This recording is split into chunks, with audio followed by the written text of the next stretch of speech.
So Star Wars Episode 9, The Rise of Skywalker, has been out in theaters for over a month now. While it's still in theaters, I had a friend text me yesterday and say, "Hey Josh, I want your opinion to help me decide, should I go see this movie in theaters?" So that's what we're going to talk about. Should you see, whether in theaters or just in general, The Rise of Skywalker? My friend said that he had heard a lot of negative things about the movie, and it's not unwarranted. Some of the hatred that's being shot at it is just ridiculous. I mean, it's the worst thing ever. Anytime I see a comment that's something like, "This is the stupidest, dumbest, I don't know how you could make a movie so bad," calm down. It's not that bad. It's really not. It's weird to say on its own it's a passable movie, because it is the conclusion of a trilogy, and it's very much meant to be. It suffers from an incohesive story of the sequel trilogy. The Force Awakens was very good. I enjoyed that movie a lot. I think overall, the consensus is that people liked that movie too. It was lots of fun. It reminded them of why they loved Star Wars after the prequels had left a bad taste in our mouths for quite some time.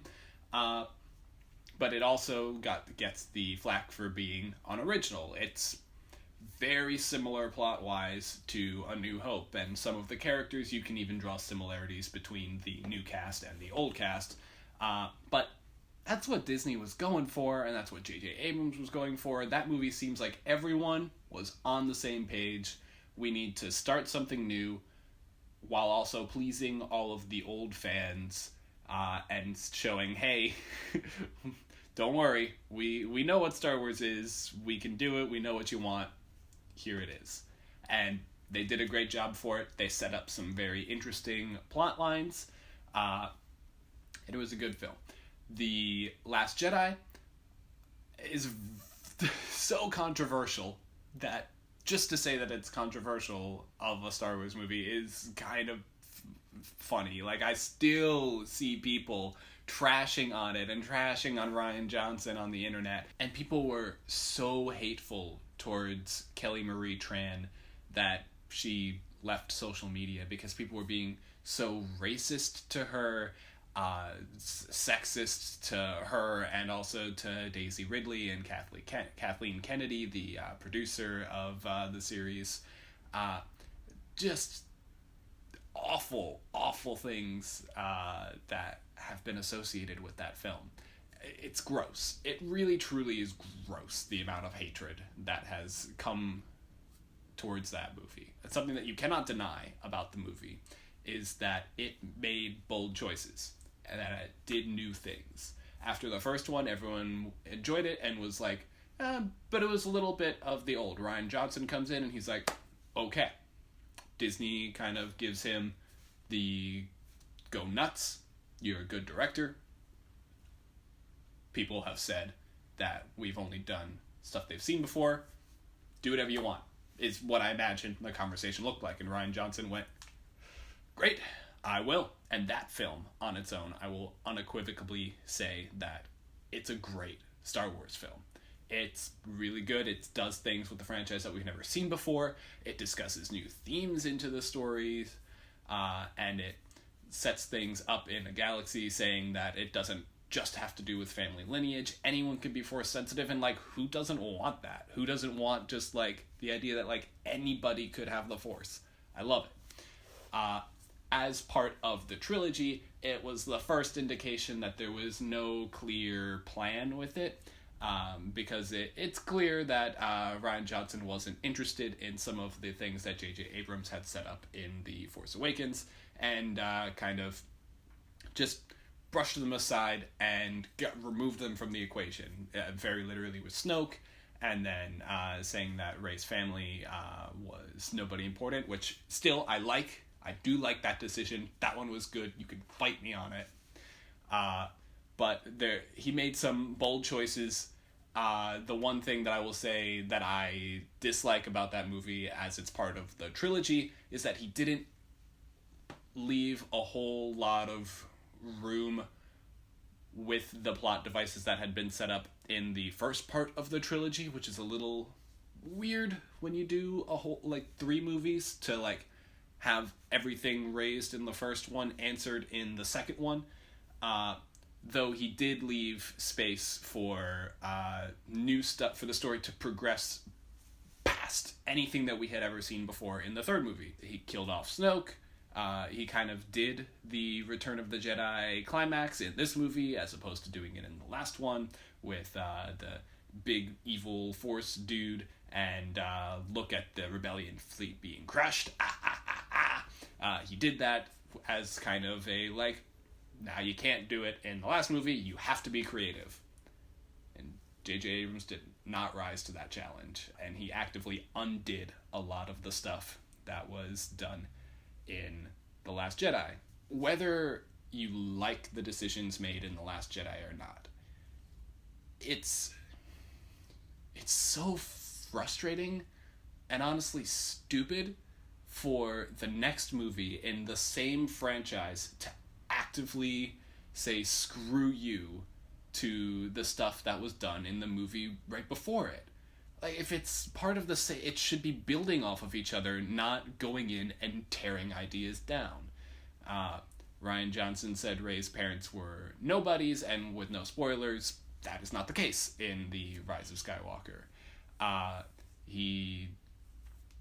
Just a lot of plot points were just ripped apart and said, JJ Abrams said, no, I wanted to do it this way. So a lot of the movie is justifying that. The first, 30 minutes of The Rise of Skywalker feels very rushed and busy and out of focus, and like you're jumping from one place to another with no real idea of what's going on, because there's a lot that JJ Abrams needs to set up in order to tell the story that he wants to tell, and that wasn't done in the movie before, because the trilogy had no plan. And it just leaves everything feeling very empty and unsatisfying. There's no payoff to anything, because there was nothing left to pay off. I don't know everything that went behind all of the decisions, but it very much seems like Disney went in with no clear plan, and it left the last film being, in my opinion, the worst in the trilogy, because doesn't have a whole lot to say. It just kind of plays everything super safe. And it doesn't add on to the ideas that could have been added on. Like, if you like Finn as a character, you would think, oh, maybe the fact that he's a stormtrooper who left the First Order and he was kidnapped as a kid, and maybe he'll do something with that. Literally anything. No, his character is just running around and yelling Rey the whole time, and he has 2 super short scenes where he does anything but that. The movie also has a lack of consequences. Anytime that you think that something bad might be happening to the protagonists, don't worry. They're gonna resolve that or be saved very quickly.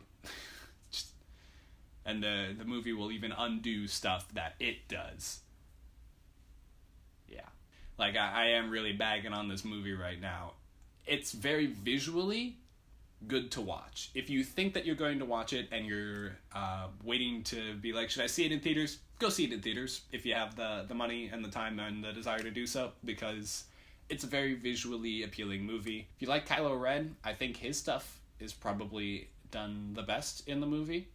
What they did with Leia, even though Carrie Fisher unfortunately passed away before filming the movie, the footage that they had from her from deleted scenes from the previous 2 movies, they were able to use very effectively in this movie. I don't feel a lot of satisfaction from this movie. I don't know how often I'll feel the need to go back and watch it as a whole. Maybe a scene or 2 if I'm like, the Emperor's cool, I want to see more of him, or I don't know. It's, should you see this movie?